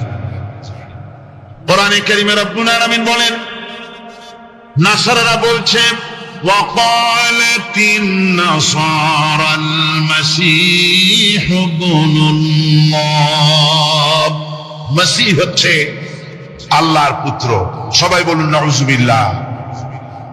ওরা একদিকে ঈসা আলাইহিস সালামকে আল্লাহর পুত্র বানালো, আবার অন্যদিকে তারা মসিহকে শুধু আল্লাহর পুত্র নয়, তারা আবার তাদের একটি দল হযরত ঈসা আলাইহিস সালামকে সরাসরি তাকে আল্লাহই বানিয়ে ফেলল। কোরআনে কারীমে রব্বুল আলামিন বলছেন, লাকাদ কাফারাল্লাযীনা ক্বালু ইন্নাল্লাহা হুয়াল মাসীহু ইবনু মারইয়াম ওয়া ক্বালাল মাসীহু ইয়া বনী ইসরাঈল উ'বুদুল্লাহা রাব্বী ওয়া রাব্বুকুম।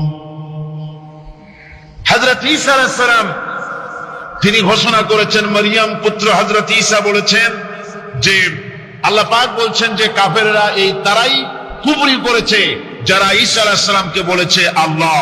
অথচ ঈসা আলাইহিস সালাম বলেছেন উবুদুল্লাহ রাব্বি ওয়া রাব্বিকুম।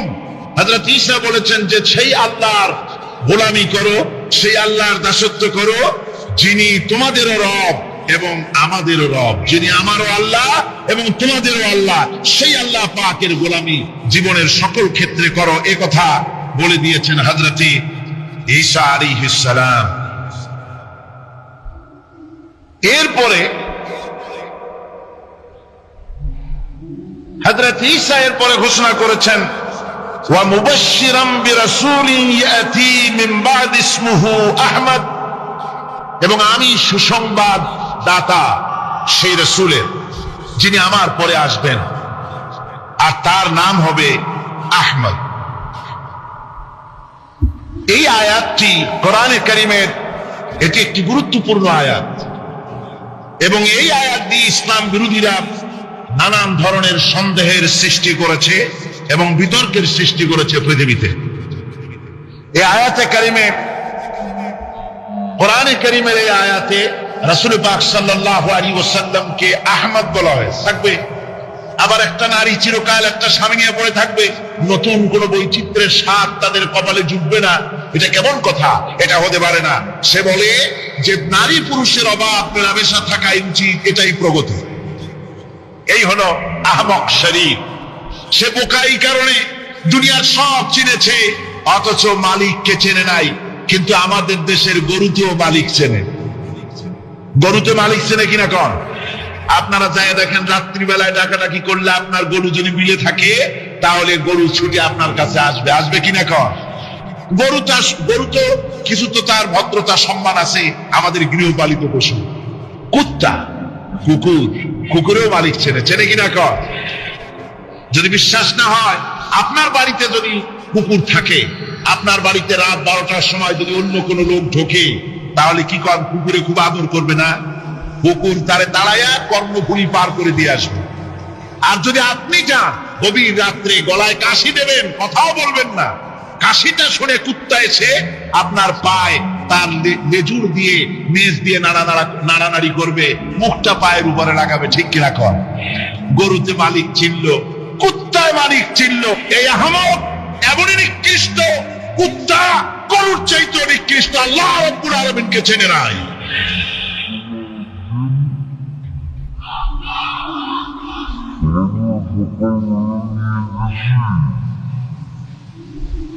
আমার ভাইয়েরা, তাকে ফাঁসি দেওয়ার দাবি তো দূরের কথা, ফাঁসির দাবি মানা তো হলোই না, এমনকি গভর্নমেন্ট তাকে গ্রেফতারও করলো না। জিহাদের ময়দানে সাহাবায়ে কেরামদেরকে প্রস্তুত করছেন জিহাদের জন্য। সাহাবীরা তৈরি হয়েছেন, লড়াই হবে মুতার প্রান্তরে। 3000 সাহাবীকে রাসূল রিক্রুট করলেন। 1 লক্ষ রোমান সৈন্য, তদানীন্তন পৃথিবীর সুপার পাওয়ার, সজ্জিত অস্ত্র সজ্জিত বাহিনী চলে এসেছে তারা মুতার প্রান্তরে। রাসূল 3000 তৈরি করলো। ওদিকে 1 লাখ আর এদিকে কয় হাজার। হুজুর নিজে এই জিহাদে যাননি। রাসূল পাক বললেন, এই জিহাদের ময়দানে সেনাপতির দায়িত্ব পালন করবে আমার পালক পুত্র যায়েদ। কোথায় তুমি? যায়েদ দাঁড়িয়ে গেলেন। 2 নম্বরে এই জিহাদের সেনাপতির দায়িত্ব পালন করবে আমার চাচাতো ভাই জাফর বিন আবি তালেব। কোথায়? দাঁড়িয়ে গেলেন। 3 নম্বরে দায়িত্ব পালন করবে আমার সাহাবী আব্দুল্লাহ বিন রাওয়াহা। কোথায় তুমি? তিনিও দাঁড়িয়ে গেলেন। রাসূল তাদেরকে বললেন যে তোমরা চলে যাও, তোমাদের ঘরে গিয়ে বিবি বাল বাচ্চা মা বাপের কাছ থেকে সালাম করে আসো। আবার বন্ধুগণ, জিহাদের ময়দানে সেনাপতি কয়জন লাগে? হুজুর বললেন কয়জনের কথা? 3 জনের কথা। তার মানে হলো কারো বুঝতে কোনো কষ্ট হইল না। এই জিহাদের ময়দানে 3 জনের নাম যে নবীজি ঘোষণা করেছেন, এর ভিতর থেকে একজনও ফিরে আসবে না। বোঝা হয়ে গিয়েছে হযরতে যায়েদ বলেন, ইয়া রাসূলুল্লাহ, আমার আব্বা জান, আমি আপনার পালক পুত্র, আপনি অর্ডার করেছেন। আমার মা হযরত আয়েশা ঘরে বসে শুনেছেন। আমার তো আর যাওয়ার দরকার নাই, কারো কাছে বলার দরকার নাই। হযরতে জাফর বিন আবি তালেব চলে গেলেন নিজের বাড়িতে। যে ডাক দিয়ে বলে, বিবি, আল্লাহ রাসূল আমাকে জিহাদের ময়দানে সেনাপতির দায়িত্ব দিয়েছেন। আমি তোমাকে বলতে এসেছি, সালাম করতে এলাম। তোমার সঙ্গে একসঙ্গে দীর্ঘদিন আমি ছিলাম, কোন হক তোমার আদায় করতে হয়তো পারি নাই, হয়তো জুলুম করেছি, অথবা আমার দ্বারা তোমার অধিকার নষ্ট হয়েছে। কিছু যদি কোনো ভুল ত্রুটি হয়ে থাকে, আল্লাহর রাস্তায় আমারে মাফ করে দিও। বিবি বলে, প্রাণের স্বামী রাসূলুল্লাহ আপনাকে জিহাদের ময়দানের জন্য নির্বাচিত করেছেন, আমি আপনাকে ফিরে থাকতে বলতে পারবো না। সুতরাং আমি আল্লাহর দরবারে দোয়া করি। স্ত্রী হাত তুলে বলেন, রব্বুল আলামিন, আমার প্রাণের স্বামী জাফরকে জিহাদের ময়দান থেকে গাজী বানায়া আমার ঘরের ভিতরে তুমি তাকে দয়া করে ফিরাইয়া দিও। হযরত জাফর তরবারির উল্টা পিঠ দিয়া স্ত্রী হাতের উপরে মৃদু আঘাত করলেন আর বললেন, বিবি রে, উল্টা দোয়া করো না, উল্টা দোয়া তোমার আল্লাহর দরবারে কবুল হবে না। যেহেতু নবীজি আমার নাম 2 নম্বরে ঘোষণা করেছেন, আমার আগেও একজন আছে, পরেও আর একজন আছে। ও বিবি, নির্ঘাত ওই মুতার প্রান্তরে আমি শহীদ হয়ে যাব। জন্মের মতো দেখা করতে আসলাম, এই জীবনে তোমার সাথে আমার আর দেখা হবে না। আমার বন্ধুগণ, হযরতে জাফরের স্ত্রী কাঁদতেছেন, বিবি বাচ্চাগুলো কাঁদে। হযরতে জাফর বলেন, বিবি রে, এই বাচ্চাগুলি রেখে গেলাম, যে রাস্তায় আমি জীবন দিতে যাচ্ছি, এই রাস্তায় আমার ছেলেগুলোকে তুমি তৈরি করবে। সালাম করে তিনি চললেন। বিবি কাঁটা কবুতরের মতো জমিনে ছটফট করতেছে, কাঁদতেছি। আর পিছনে পিছনে ছোট্ট ছোট্ট ছেলে মেয়েগুলি আব্বা আব্বা বলে চিৎকার মেরে দৌড়াতেছি। হযরতে জাফর একবারও পিছনের দিকে তাকায় দেখলেন না কারা কান্দে। হযরতে আব্দুল্লাহ বিন রাওয়াহা তিনি চলে গেলেন বাড়িতে। হযরতে আব্দুল্লাহ বিন রাওয়াহা বাড়িতে গিয়ে সেই রাত ছিল তার বাসর সজ্জা, ফুল সজ্জার রাত ছিল, নতুন বিবাহ করেছেন। বাড়িতে গিয়া শোনেন বিবি কোরআনে কারীম তেলাওয়াত করতেছেন। হযরতে আব্দুল্লাহ বলেন, রুমের বাইরে দাঁড়িয়ে, বিবি রে, আমি তোমার স্বামী আব্দুল্লাহ এসেছি, আমার সালাম নাও। কোরআন পড়া একটু বন্ধ করো। রাসূলুল্লাহ আমাকে জিহাদের সেনাপতি বানিয়েছেন, আমি জিহাদে যেতেছি। নতুন বিবাহ হলো, কোনো হক তোমার আদায় করতে পারি নাই, তুমি আমাকে মাফ করে দিও। আল্লাহর রাস্তায় আমার উপর কোনো দাবি রেখো না। বিবি বলে, প্রাণের স্বামী, কোনদিন আপনাকে দেখি নাই, কোন রকম একটু দেখেছি। আর আমি মদিনার এক সুন্দরী মেয়ে, আপনি আমাকে ভালো করে দেখলেন না। আমার প্রাণের স্বামী, একবার আপনি ঘরে আসেন। স্বামী বলে, ওগো স্ত্রী, ঘরের ভিতরে আমি যাব না। ঘরের ভিতরে গেলে বলে তোমাকে দেখলে আমার মনের ভিতরে প্রেম ডাকবে, তোমার প্রতি আমার ভালোবাসা জন্মাবে, আমি ঘরের ভিতরে ঢুকতে চাই না। স্ত্রী বলে, প্রাণের স্বামী, ঘরের ভিতরে যদি আসেন, আল্লাহর কসম আমি কোনো প্রেম নিবেদন করব না। আমি শুধু প্রাণ ভরে আপনার চেহারাটা একটাবার আমি শুধু দেখে রাখতে চাই, যাতে করে কিয়ামতের দিন লক্ষ কোটি কোটি মানুষের ভেতরে আপনাকে আমি স্বামী বলে যেন চিনে নিতে পারি। হযরত আব্দুল্লাহ বলেন, ওগো স্ত্রী, যদি এই রাজা তোমার হয়, আর যদি তুমি ধৈর্য ধারণ করে থাকতে পারো, তাহলে কিয়ামতের দিন আল্লাহ রাব্বুল আলামিন আমি যার জন্য জান দিতে যেতেছি, ওই মাহবুব মেহেরবান জান্নাতের ভেতরে তোমাকে আমাকে স্বামী স্ত্রী হিসাবে পরিচয় করাইয়া দিবেন। 3000 সৈন্য নিয়ে সাহাবায়ে কেরাম আর এই সেনাপতি সব চললেন। মুতার প্রান্তরে লড়াই হলো। এই লড়াইয়ের ময়দানে হযরতে যায়েদ অনেকগুলি কাফির সৈন্যকে জাহান্নামে পাঠিয়ে দিয়ে তিনি নিজেও শহীদ হয়ে গেলেন। এবার জাফর হাতে তরবারি আর এক হাতে ঝান্ডা নিয়ে এগোচ্ছেন সামনের দিকে। কাফেররা হযরত জাফরকে ঘিরে ফেলে দিল। আমার বন্ধুগণ, কাফেররা ঘিরে ধরে তরবারি আঘাত করলো জাফরের ডান হাতে। ডান হাত কেটে ঝুলে পড়লো। হযরত জাফর এবার বাম হাতে তরবারি উঁচু করে ধরেছে, এবার বাম হাতে ফুঁক দিল ওরা। এই কাটা দুইটা হাত দিয়ে বুকের সাথে হযরত জাফর ইসলামের পতাকাটাকে জড়ায় ধরলেন। পাশের সাহাবীকে দেখে বললেন, ও রাসূলুল্লাহর সাহাবী সব, আল্লাহর নবীকে আমার সালাম করে দিও আর শোনায়া দিও, জীবনের শেষ মুহূর্ত পর্যন্ত ইসলামের পতাকা উঁচু করে রেখেছিলাম, মাটিতে পড়তে দেই নাই। আমার মনে হয় আমি এখন শহীদ হয়ে যাব, যেহেতু আমি এখন আমার নাকের ভিতরে আল্লাহর জান্নাতের সুঘ্রাণ পেতেছি। হযরত জাফর শহীদ হয়ে গেলেন। হযরত আব্দুল্লাহ বিন রাওয়াহা, হযরত আবু উবাইদা দুজনে মিলে ছুটলেন ঝান্ডা ধরার জন্য। ওনারা বলেন, এগিয়ে গিয়ে দেখি সামনের পরে দূরে পতাকা উঠতেছে। ভাবলাম আমরা যাওয়ার আগে ইসলামের পতাকা কে ধারণ করলো। কাছে গিয়ে দেখি হযরত জাফরের ডান হাত কাটা, বাম হাত কাটা, দুইটা পা কাটা। কৃত করার জন্য যদি আমরা আজও যদি ঐক্যবদ্ধ হই দ্বীন কায়েমের জন্য, তাহলে আল্লাহ রাব্বুল আলামিন আমাদেরকে মদদ করবেন। আল্লাহ পাক কোরআনে কারীমের মধ্যে বলেছেন, ওয়া কানা হাক্কান আলাইনা নাসরুল মুমিনিন। মুমিনদেরকে সাহায্য করা আমি আল্লাহর জন্য ওয়াজিব হয়ে যায়। বলেন সুবহানাল্লাহ। মুমিনদের জন্য সাহায্য করা আল্লাহর জন্য কি হয়ে যায়? ওয়াজিব হয়ে যায়। ভাইরা একটু বৃষ্টি সহ্য করেন না, খুব বেশি বৃষ্টি। আচ্ছা, ওই এটা রহমত, এটা কি রহমত। আমার ভাইরা, যাদের ভিতরে সাহাবায়ে কিরাম আল্লাহর জান্নাতে যাওয়ার জন্য তারা জিহাদ করেছেন, তারা দেশ দখলের জন্য জিহাদ করেন নাই, দিন প্রতিষ্ঠার জন্য লড়াই করা ফরজ। দিন প্রতিষ্ঠার জন্য লড়াই করা কি জলবান কি? আর এই ফরজ দায়িত্ব পালন করতে গিয়ে যদি কেউ মারা যায়, তাহলে কোথায় যাবে? কোথায় যাবে? ওই শাহাদাতের মত হচ্ছে একটা সেতু, একটা সেতু বা একটা ব্রিজ, একটা সাঁকো, এপারে দুনিয়া ওপারে আল্লাহর জান্নাতুল ফেরদাউস। জোরে বলেন সুবহানাল্লাহ। এই জন্য হযরত ওমর ফারুক রাদিয়াল্লাহু তাআলা সব সময় দোয়া করতেন, আল্লাহুম্মা রযুকনি শাহাদাতান ফি সাবিলিক ওয়াজআল মাউতি ফি বালাদি রাসূলিক। আল্লাহ রাব্বুল আলামিন আমাকে রাসূলের শহরে মওত দাও, আর আমাকে তোমার দ্বীনের রাস্তায় শাহাদাত মঞ্জুর করো। জোরে বলেন আমিন। এটা আমাদের দোয়া, আমার দোয়া, আমার সারা জীবনের স্বপ্ন, সারা জীবনের স্বাদ আল্লাহ যেন শাহাদাতের মওত নসিব করে দেন। জোরে বলেন আমিন। এর থেকে উন্নত মানের মওত আর নাই। ওই আইসিসির বিছানায় পড়ে তলপায় তলপায় মরার অভাব নাই। দুনিয়ার বুকে বিড়ালের জিন্দেগি বসর করার 500 বছর বেঁচে থাকার দাম নাই। শীতের মতো 1 সেকেন্ড বেঁচে থাকার দাম আছে, ঠিক কিনা?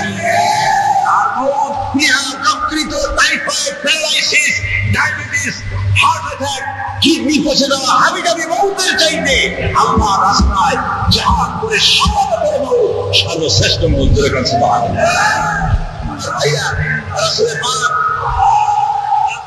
সাল্লাল্লাহু আলাইহি ওয়াসাল্লাম তিনি মদিনা মুনাওয়ারায় এসে প্রথম যে জিহাদের সম্মুখীন হলেন, ওইটার নাম কি? কোন জিহাদ?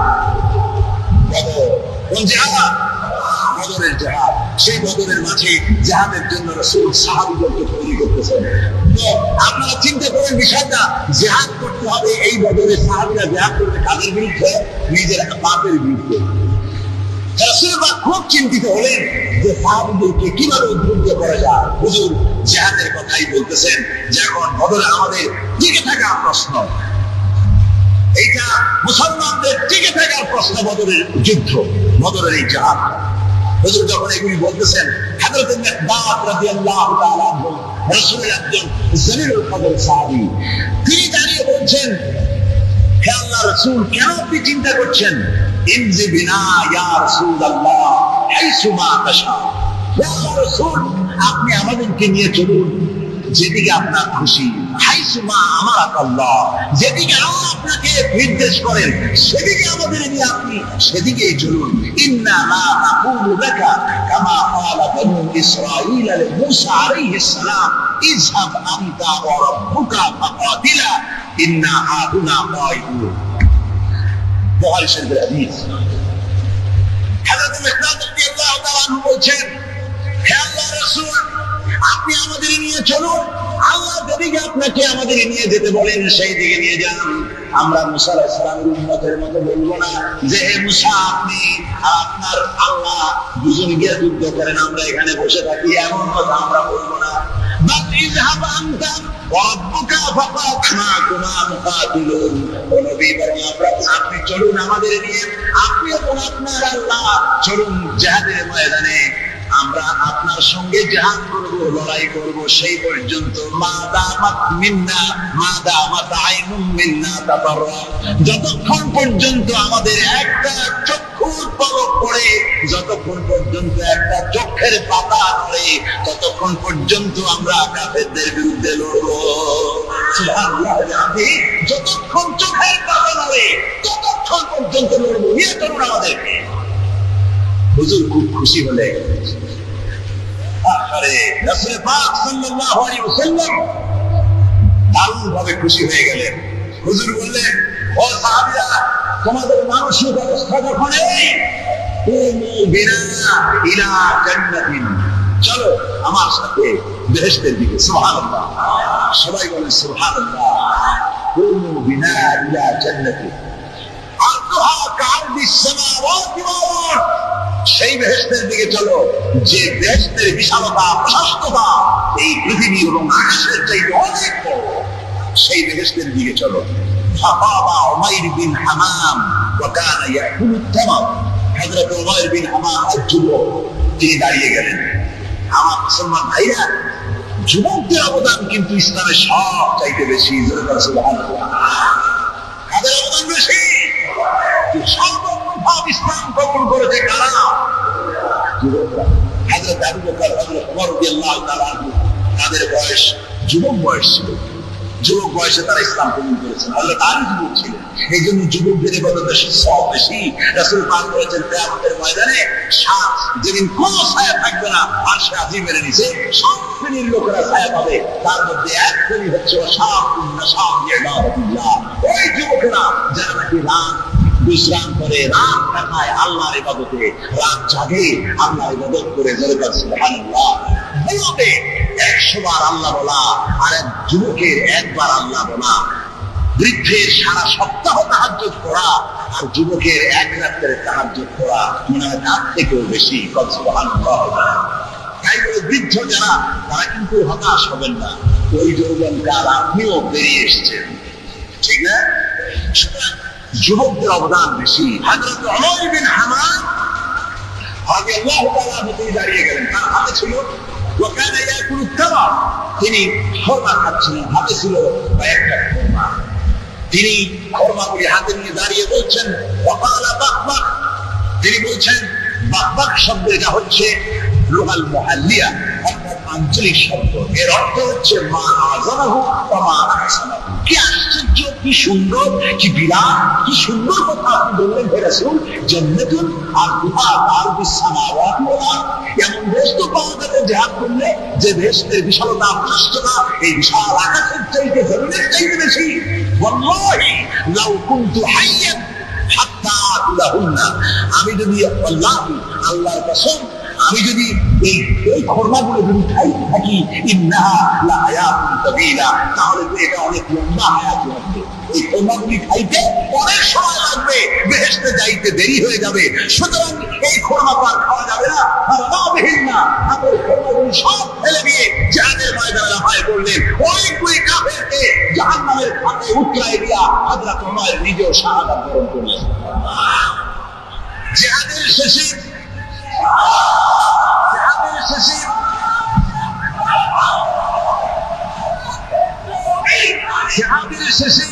শাহাদায়ে বদরের সমস্ত শহীদদের লাশ এক জায়গায় এনে সাহাবীরা বললেন, হে আল্লাহর রাসূল, আপনি যখন জান্নাতের বর্ণনা দিতেছিলেন তখন যে যুবকটা খরমা খেতেছিল আর জান্নাতের আশায় হাতের খরমা ফেলে দিয়েছিল, যে খরমাগুলি খাইতে গেলে তো সময় লাগবে অনেক, বেহেশতে যেতে দেরি হয়ে যাবে, এই কথা মনে করে হাতে খরমা ফিকে ফেলে জিহাদের ময়দানে সে শাহাদাত বরণ যে যুবকটি জিহাদ করেছিল। আউযু বিল্লাহি মিনাশ শাইতানির রাজীম। বিসমিল্লাহির রহমানির রহিম। সফলতা, সাফল্য এবং ব্যর্থতা দুনিয়ার চৌহদ্দির ভিতরে সীমাবদ্ধ, এটা মনে করলে মারাত্মক ভুল করা হবে। দুনিয়ার এই চৌহদ্দির ভিতরে সফলতার বিফলতার মানদণ্ড সীমাবদ্ধ নয়, বরং আমাদের আরেকটা জীবন আছে। যারা পরকালের জীবনকে বিশ্বাস করে না, তারা দুনিয়ার সফলতায় বিশ্বাসী। কথা বুঝতে পেরেছেন? তারা এই পৃথিবীতে মারিং কাটিং করে সমানে খায়, সমানে মারে, যা খুশি তাই করে। আর যারা পরকালকে বিশ্বাস করে, তারা এগুলি করতে পারে না। এই জন্য জীবনের সফলতা, আসল সফলতা হবে কিয়ামতের দিন। আল্লাহ রাব্বুল আলামিন তার বান্দাকে যদি মাফ করে দেন, যদি দয়া করে জান্নাত দান করেন, এটাই হলো জীবনের সফলতা। সুবহানাল্লাহ। আল্লাহ পাক বলছেন সাফল্যের কোরআনী ধারণা ভিন্ন রকম। সূরা বাকারার প্রথম দিকেই বলা হয়েছে জীবন সফল হওয়ার জন্য কি কি করা লাগবে। আল্লাযীনা ইউমিনুনা বিল গায়বি ওয়া ইউকিমুনাস সালাতা ওয়া মিম্মা রাযাকনাহুম ইউনফিকুন। জীবন যাদের সফল হবে তাদের গুণ বর্ণনা করা হচ্ছে। শোনেন, আল্লাহ পাক বলছেন যারা নাকি গায়েবকে বিশ্বাস করবে, অদৃশ্যকে বিশ্বাস করবে। আমরা বিশ্বাস করছি কিনা? আর যারা জবাব দিলেন না, তারা বুঝি করেন না। অদৃশ্য বুঝেন তো? অদৃশ্য কি? আল্লাহ পাক। আল্লাহ পাককে দেখি না, কিন্তু বিশ্বাস করিনি। এত আসতে বললেন কেন? বিশ্বাস করছি কিনা? অবশ্যই করেছে, হাজারবার করেছে। জীবনের বিনিময় করি। আল্লাহ পাক আছেন, ছিলেন, আছেন, থাকবেন। হুয়াল হাইয়ুল কাইয়্যুম। গায়বকে যারা বিশ্বাস করে, যারা নামাজকে প্রতিষ্ঠা করে এবং নিজের রিস্ক থেকে যা সে ইনকাম করে, তার থেকে আল্লাহর রাস্তায় খরচ করে। আর কি? والذين يؤمنون بما أنزل إليك وما أنزل من قبلك وبالآخرة هم يوقنون। আপনার প্রতি যে কিতাব অবতীর্ণ হয়েছে, সেই কিতাবের উপরে বিশ্বাস করে। এর পূর্বে যত কিতাব এসেছে, ওই কিতাবের উপরেও বিশ্বাস করে। ওয়াবিল আখিরাতি হুম ইউকিনুন। এবং পরকালকে বিশ্বাস করেছে যারা, তারা কি? এবার আসতেছে আসল কথাটা। উলাইকা আলা হুদাম মির রাব্বিহিম ওয়া উলাইকা হুমুল মুফলিহুন। এরাই হচ্ছে সত্য পথ, সত্য পথের উপরে রবে, তার মালিকের পক্ষ থেকে, মালিকের দেখানো পথের উপরে প্রতিষ্ঠিত, এবং এরাই সফল কাম। সুবহানাল্লাহ। এরাই সফল কাম। জীবনের সফলতা আর বিফলতার ব্যাপারে সূরা আলে ইমরানের মধ্যে বলা হয়েছে, ইয়া আইয়ুহাল্লাযীনা আমানু সুবিরু ওয়া সাবিরু ورابطوا واتقوا الله لعلكم تفلحون। হে বিশ্বাসীরা, সবরের পথ অবলম্বন করো, বাতিল পন্থীদের মোকাবেলায় দৃঢ়তা অর্জন করো। জীবন সফল হওয়ার পথ দেখো। জীবন সফল হবে কিসে? হে বিশ্বাসীরা, সবরের পথ অবলম্বন করো। মাথা গরম করো না, মাথা ঠান্ডা রাখো, সবরের পথ অবলম্বন করো। এই সবরের ব্যাখ্যাও আমরা এখানে করেছি। তারপরে বাতিল পন্থীদের মোকাবেলায় দৃঢ়তা দেখাও। এরপরে হকের পথে উঠে পড়ে লেগে যাও। আশা করা যায় তোমরা সফল কাম হবে। সুবহানাল্লাহ। আশা করা যায় তোমরা সফল হতে পারবে। সফলতার মানদণ্ড সম্পর্কে সূরা মায়েদায় বলা হয়েছে, ইয়া আইয়ুহাল্লাযীনা আমানু ইত্তাকুল্লাহা ওয়াবতাগু ইলাইহিল ওয়াসিলা ওয়াজাহিদু ফি সাবিলিহি লাআল্লাকুম তুফলিহুন। জীবনের সফলতা এ ব্যাখ্যা নেব কার কাছ থেকে? বলেন না কার কাছ থেকে? কোটি টাকার মালিক হলে জীবনের সফলতা আসে না। গাড়ি বাড়ি ইন্ডাস্ট্রির মালিক হলে, ক্ষমতায় গেলে জীবনের সফলতা। দুনিয়ার চৌহদ্দির ভিতরে সুবদ্ধ নয়। ব্যাখ্যা নেব কার কাছ থেকে? ওই আল্লাহ পাক বলছেন, হে বিশ্বাসীরা, জীবন তোমার সফল হবে, আল্লাহকে ভয় করো। কারে ভয় করতে হবে?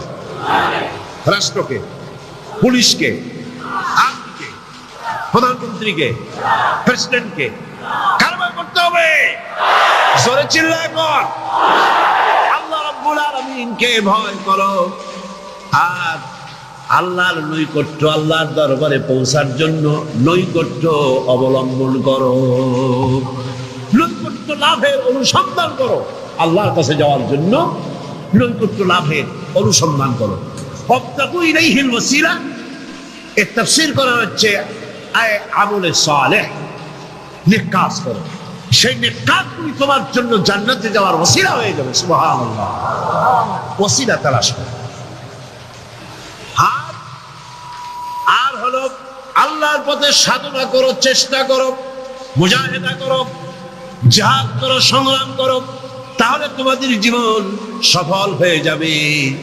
আবার সফলতার মানদণ্ড সম্পর্কে সূরা মায়েদার অন্য আয়াতে আল্লাহ পাক বলেন, ইয়া আইয়ুহাল্লাযীনা আমানু ইন্নামাল খামরু ওয়াল মাইসিরু ওয়াল আনসাবু ওয়াল আজলামু রিজসুম মিন আমালিশ শাইতানি ফাজতানিবুহু লাআল্লাকুম তুফলিহুন।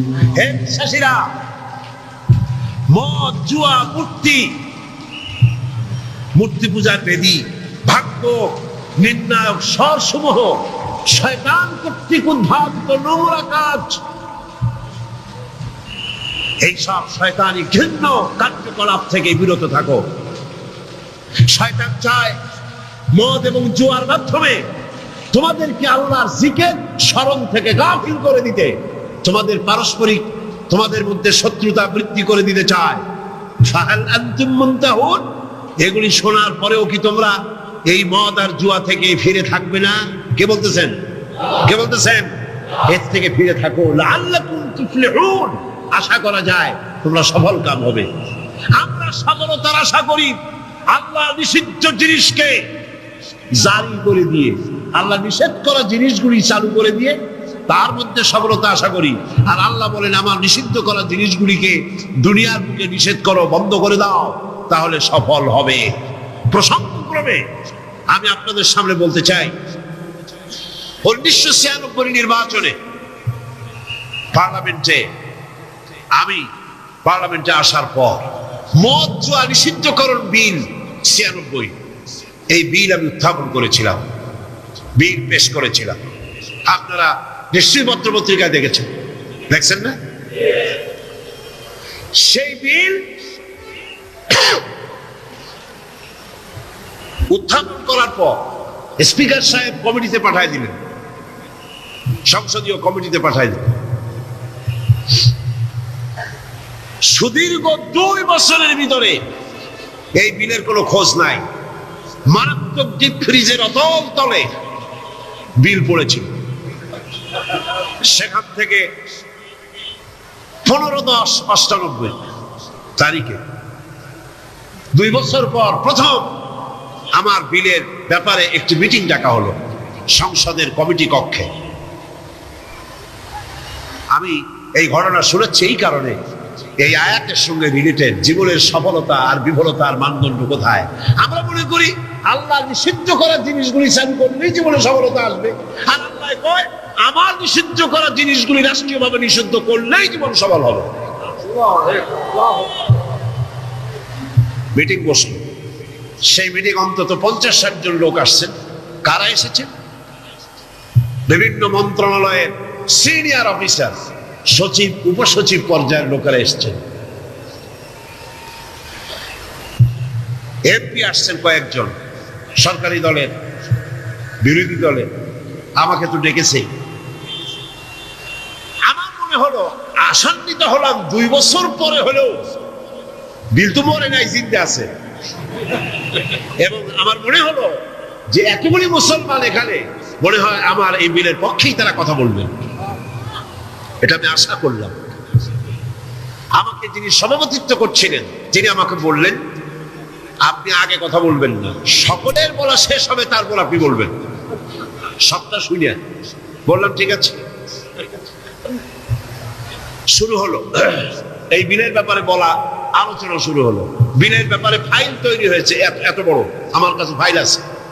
বিভিন্ন মন্ত্রণালয় মদ নিষিদ্ধ করলে, জুয়া নিষেধ করলে এই দেশের কি হবে এই ব্যাপারে তারা তাদের মন্তব্য দিয়েছে। মন্ত্রণালয়ের মন্তব্য, জাতিসংঘ কি ফতোয়া দিয়েছে তাও আছে, সার্ক এই ব্যাপারে কি ফতোয়া দিয়েছে তাও আছে। এত বড় ফাইল শুরু হলো। প্রথমেই অর্থ মন্ত্রণালয়, সভাপতি সাহেব বললেন আপনি বলেন এই বিলের ব্যাপারে। অর্থ মন্ত্রণালয় বলল, মাননীয় সভাপতি, যদি এই বিল কার্যকরী হয়, মদ যদি বন্ধ করে দেওয়া হয়, তাহলে আমার দেশ প্রতি বছর 28 কোটি টাকার রাজস্ব ইনকাম থেকে মারুম হয়ে যাবে।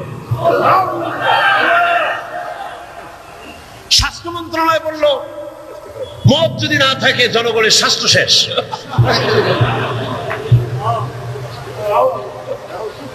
ব্যাখ্যা দিচ্ছি, তাদের বক্তব্যের ব্যাখ্যাও আছে। স্বরাষ্ট্র মন্ত্রণালয় বলল, মদ যদি বন্ধ হয়ে যায় উচ্ছৃঙ্খলতা বাড়বে, সন্ত্রাস বাড়বে। কারণ সুইপার, ডগ, ক্লিনার,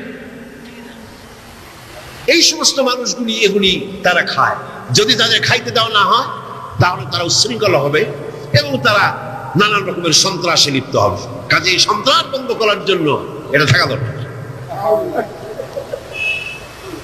ইন্না লিল্লাহি ওয়া ইন্না ইলাইহি রাজিউন। খুব হতাশ হলাম এবং মনে মনে ভাবতে থাকলাম যে আল্লাহ, আজকের এই মিটিং এর ছবি তো তোমার ক্যামেরা ধারণ করছে। কিয়ামতের দিন এই লোকগুলি কি জবাব দেবে তোমার দরবারে? আমি তো আমার বাপের বিল নিয়ে হাজির হই নাই, আমার বাপের বিল তো নিয়ে হাজির হই নাই। এরপরে পররাষ্ট্র মন্ত্রণালয়ের পক্ষ থেকে বলা হলো, আমরা গরিব দেশ। যুক্তি দেখুন, আমরা গরিব দেশ, ডোনাররা আমাদেরকে সাহায্য দেয়, বিদেশি সাহায্যদাতারা, দাতা গোষ্ঠী, তারা আমার দেশে সাহায্য নিয়ে আসে। ওনাদেরকে যদি একটু মদুরা দিতে পারি তো দিলাম, একটু মেহমানদারি তো করা উচিত। এই মেহমানদারি না করতে পারলে আমরা তো সর্বনাশ হয়ে যাবে। সুতরাং এটা বন্ধ করার অর্থই হলো বিদেশি সাহায্য বন্ধ হয়ে যাওয়া। এইভাবে বিভিন্ন মন্ত্রণালয় বলতে লাগলেন আর আমি বসে বসে কুইনিয়ান কিনতে লাগলাম। সর্বশেষ ইসলামী